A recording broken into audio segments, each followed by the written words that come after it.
Bonjour les belles âmes, j'espère que vous êtes en forme. On se retrouve aujourd'hui pour une nouvelle vidéo, clé, processus, parcours sacré, hein, mais pas que, toute personne en éveil spirituel et pour toute personne qui vit sur cette planète. Aujourd'hui, on va aborder la notion de lâcher prise. Donc, on va faire un petit point sur qu'est-ce que le lâcher prise. Alors, lâcher prise, ça ne veut pas dire ne pas parler, dans le cadre d'un parcours sacré, bien évidemment, de son autre. On peut en parler, mais le lâcher prise, c'est vraiment une notion où ça n'a plus d'impact sur notre bien-être. Ok, je prends du détachement par rapport à mon hôte, par rapport à une personne, par rapport à une situation, sans que cela vienne entraver mon bien-être intérieur. Voilà qu'est-ce que la notion de lâcher prise. Dans la vie, il est très important de lâcher prise, du coup, parce que quand on ne lâche pas prise, on mentalise beaucoup, on se pose beaucoup de questions, beaucoup de doutes, on a beaucoup de peur, on entretient notre partie égotique. D'où l'importance de lâcher prise. Dans un parcours sacré, c'est une notion fondamentale, notamment chez la féminine. Vous le voyez que votre masculin, lui, lâcher prise, il y est totalement en plein dedans, il vit sa meilleure life. Vous pensez qu'il vit sa meilleure life quand on a compris le mécanisme et le dysfonctionnement du masculin.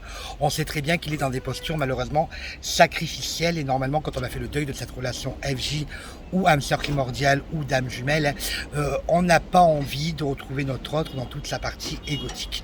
Donc du coup, le lâcher prise, c'est vraiment une notion fondamentale dans un parcours sacré, puisqu'il fait référence à la blessure de trahison, puisqu'il implique finalement la notion du contrôle, donc qui est le masque du contrôlant ou de la contrôlante, dont il est l'antidote.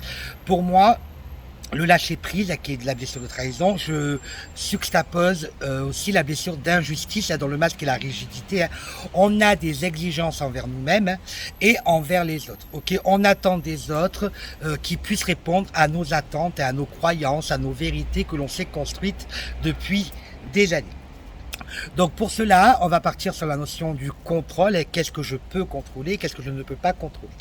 Donc pour ça, je vais faire un petit schéma en même temps que vous, que je mettrai bien évidemment en photo sur ma chaîne vidéo, pour que vous puissiez avoir un repère visuel. Donc je peux contrôler en tant qu'individu mes sentiments.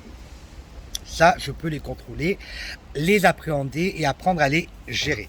Si je parle de sentiments, je peux aussi parler d'émotions. Je peux contrôler mes pensées. Je suis libre, hein. On est dans un pays où la libre expression est autorisée. Hein. Je suis libre de penser et de croire à ce que je veux. Donc bien évidemment, les pensées et les croyances. Les croyances, un petit point dessus, je peux aussi déconstruire des croyances, c'est ce qu'on appelle les croyances limitantes. Je peux avoir des croyances qui ont été inculquées par la famille, par mon mode de vie, mais au bout d'un moment, certains éléments vont venir déconstruire certaines croyances. Je vais plus être en accord avec certaines croyances que j'ai pu avoir auparavant. Je peux contrôler aussi mon comportement, mes réactions. Je peux contrôler aussi mes choix. Je suis libre de faire mes propres choix, les bons ou les mauvais, hein. Ça c'est propre à chacun. En tout cas, je fais mes choix avec mon âme et conscience et j'en suis surtout responsable. Je peux contrôler mes décisions. Nul n'a le droit de contrôler ma vie, hein. Même si on sait très bien dans les polarités féminines, on sait souvent pas prioriser, on sait souvent passer au second degré, on s'est souvent mis pardon, les autres plus en avant que nous-mêmes. Tout ça, au bout d'un moment, on n'en veut plus, on veut reprendre le contrôle de notre vie. Mais j'ai envie de vous dire que finalement, les gens prennent la place que l'on leur octroie, bien évidemment. Mais au bout d'un moment, quand on décide de reprendre la conduite de notre vie, forcément, on fait du tri, ça ne plaît plus. Ok, puisque forcément, on est maître de notre vie et de notre destin. On peut contrôler nos efforts. On peut contrôler notre rythme d'avancée dans la vie, hein. On peut contrôler nos idées, on peut contrôler nos actions, on peut contrôler nos paroles et on peut contrôler aussi si on a envie de travailler sur ça ou pas, hein, le travail personnel. Et on peut développer aussi, on peut contrôler, pardon, si on a envie ou pas de sortir de notre zone de confort. Zone de confort. Ça, c'est tout ce que l'on peut contrôler hein, chez nous individus. Finalement, tout ce qui me concerne. Okay. Ce que je ne peux pas contrôler maintenant, et c'est là où ça va pas être évident, parce qu'il y a des personnes hein, qui ont tendance à vouloir contrôler les autres. Donc je prends un feutre d'une autre couleur. Donc je ne peux pas contrôler les blessures des autres.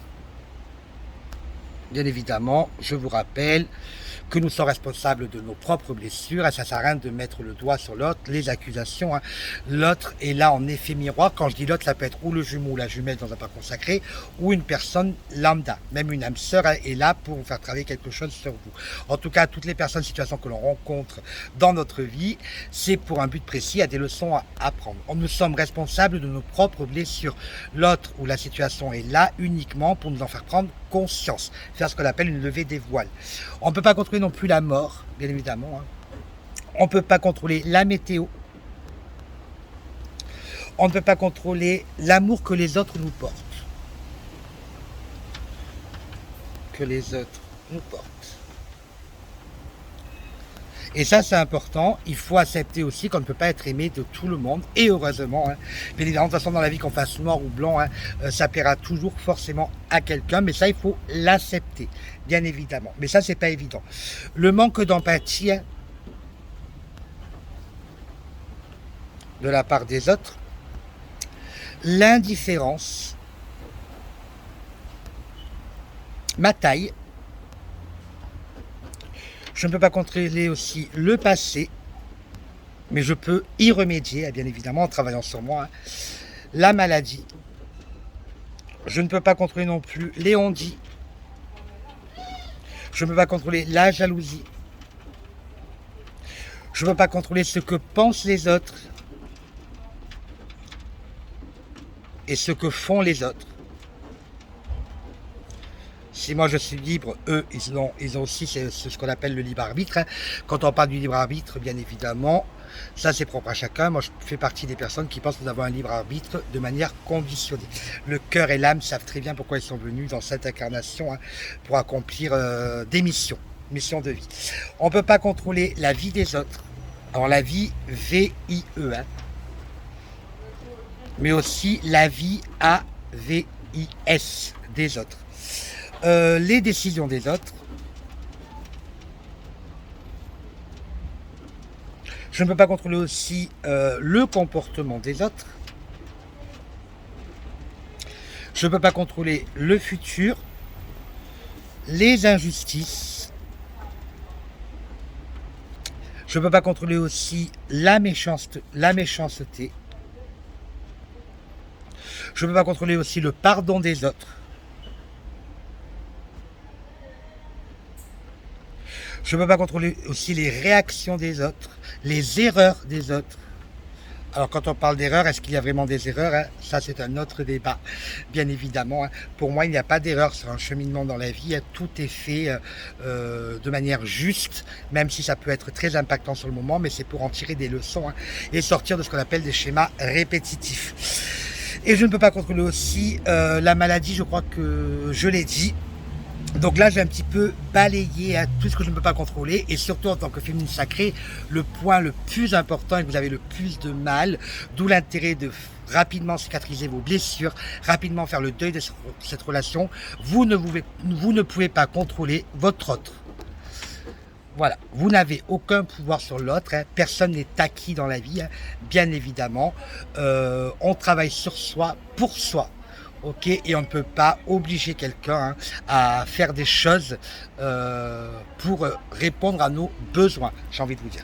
Donc là, on a balayé à peu près, hein, tout ce que je peux contrôler, ne peut pas contrôler. Il doit sûrement manquer des choses, mais on a vu les grands classiques, hein. Quand on a du mal à contrôler quelque chose, on peut éprouver de la frustration de ne pas pouvoir contrôler. Mais ça, c'est votre blessure qui parle. Et forcément, si on s'acharne à vouloir contrôler plein de situations, plein d'éléments, plein de personnes, on s'épuise énormément.